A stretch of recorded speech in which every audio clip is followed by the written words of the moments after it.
কি সত্যি ভাইরাল হতে এসেছো নাকি জুনিয়র সাকিবের সাথে সারা জীবন থাকবা এমন একটা সিদ্ধান্ত নিয়ে এসেছো, সেটা সরাসরি আমাদের ক্যামেরায় বলবা।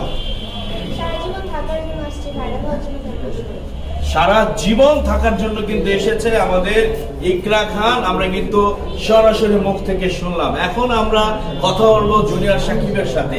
আচ্ছা জুনিয়র সাকিব, মানে তুমি তো আসলে এখন কি বলে যে এখন তোমার মেসেঞ্জার খুঁজলে শত শত নারীর মেসেজ, শত শত কি বলে, তুমি তো এখন ওই যে মেয়েদের ক্রাশ, মানে তুমি কি আসলে এখন এক নারীতে সন্তুষ্ট হবা নাকি আবার 2 দিন পরে অন্য কোনো মেয়ের সাথে জড়িয়ে যাওয়া?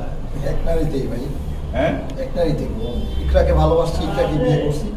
ইভেন এত দিন যে দূরে ছিলাম আমি তার কাউকে বিয়ে করিনি। মানে তুমি ইকরাকে পেয়েই খুশি সারা